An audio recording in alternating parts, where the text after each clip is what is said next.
Hey everybody, this is Daniel with Bothersome Truth. I want to do a quick video and I'm going to link the topic in the description and then you can watch that and you can see my thoughts. I'm also doing this video with a new kind of microphone, these LG tones, because I was having some issues with my other Bluetooth. So if you have some audio thoughts, you can leave them in the comments. But what I want to talk about is something that Obama said in reference to Colin Kaepernick. And again, I've got the video in the description. You can watch that. It's just about 3 minutes long. And he's doing this town hall with military families. And he's talking about the fact that, in summary, the TLDR version, Obama's saying that when it comes to things such as kneeling for the anthem, as Kaepernick has done, we have a right to respond and handle ourselves as we desire based on our freedom of speech that the military's fought for. And Obama basically says, when it comes to Kaepernick, we got to respect the fact that you, military, fought for his rights, even though you may not like what he's saying. But then he goes on to say something interesting. You got to be very careful with Obama. When you listen to him, you got to listen to every word he says. He's a very smart guy, very intelligent, and he parses out his words very carefully. But you have to listen to him because throughout the talk, he's equating falsely why Colin Kaepernick is protesting with the frustration and sadness and anguish of military families when they see Kaepernick kneel down and they think about those loved ones they have that they've lost in combat.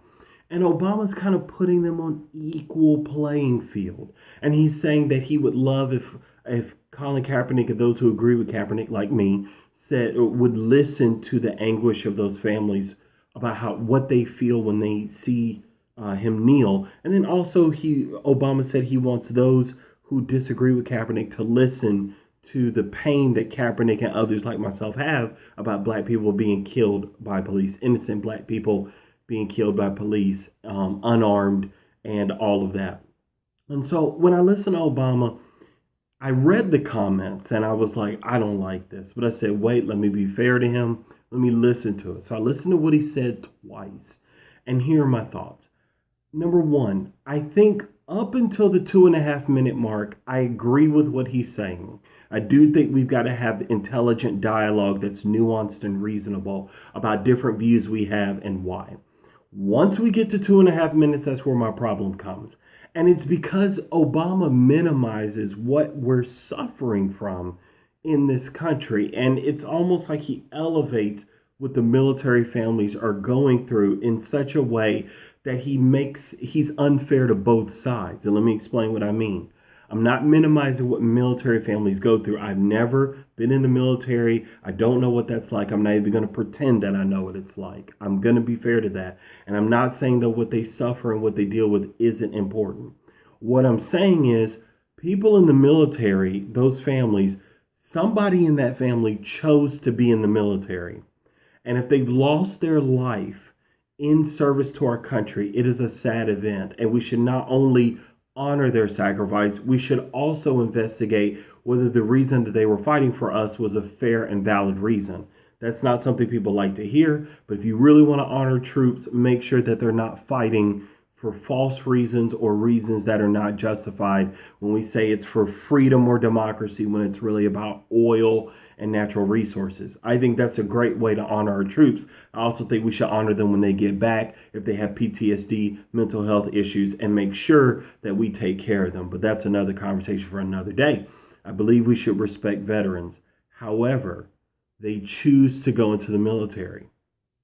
On the other side of this scenario, we have police state violence. I don't choose to be black. And you have people who are dying at the hands of police and they are not committing any crimes. They are innocent.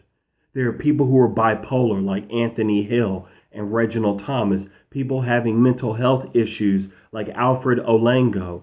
We have people who are being shot down and killed and they're not breaking any law like Philando Castile. They're not getting justice like Eric Garner. And the list goes on and on and on. We have police, not all police, but police in various instances lying about what's going on, like Keith Scott. We have police who are not handling things in a reasonable, justified manner, such as with Terrence Crutcher. And those are just recent ones. The list goes on and on because this won't stop. Because unfortunately, most people don't give a damn about our lives, because if they did, something would have changed already. So it's not the same, because we are being preyed upon by police. And it's not just black people, but I'm black, so I'm speaking to that. We are having our constitutional rights violated. That was proven in Baltimore when you look at the Department of Justice report. Our constitutional rights are being violated. There's no probable cause. There is no Miranda rights. There's none of that. We are just being taken to the ground, assaulted, killed, even when we say that we have a gun in an open carry state, like Philando Castile. Even when we say I'm reaching for my gun, they shoot him. Look at what happened with Charles Kinsey in Florida. Hands up on the ground and still got shot. That's not equal to a military personnel member who chooses to fight for the United States. They are not the same thing.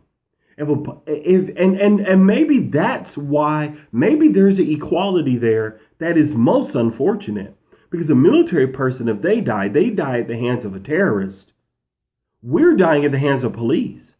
And it begs the question of, what is our country doing for us when our country is killing us? So, again, I'm not disagreeing with everything Obama said. Please listen to me. I'm being nuanced about this. But what I'm saying is, there are some things that he's doing in that conversation that I don't like. He's making it seem like these things are equal. They're not equal. One of them is a conversation about military personnel and the sacrifices they make. The other is a conversation and an angry discussion about the violation of people's constitutional rights based on their economic status, their location, and their race. This is a complex issue. And so if I could talk to President Obama about this, first, I shake his hand and say, hey, it's wonderful to meet you. I hope I could get the words out, because I admire how far he's gotten, although I disagree with a number of his policies. But then I'd say to him, on this, you were wrong, because I think you're minimizing what we're suffering in that exchange, and you're not being fair to what the military people suffer. And there's a way to handle both situations, but the way to do it is not to make them equal, because they're not equal. It's to be objective and deal with each one according to the situation itself. And if you dealt with our situation accordingly, you wouldn't have put it on the same level as military personnel who are giving their lives for this country. You would instead say, we have a problem here, and this is not just people's opinions about what the police are doing. People are dying at the hands of police, and it's happening in such a spread out manner across the country that this is symptomatic of something larger. There's a lot of people who are not happy with how Obama's doing when it comes to the black population. And I think answers like this only fuel that frustration. It fuels that anger, and it makes people feel like Obama's looking out for everyone but us. And I'm not saying that's true. I'm saying comments like this that he made makes people feel that way. I can't wait to talk to you again. I can't wait to hear what you think. This is a conversation, so please leave your thoughts in the comments below. This has been Daniel with The Bothersome Truth, and I will talk to you next time.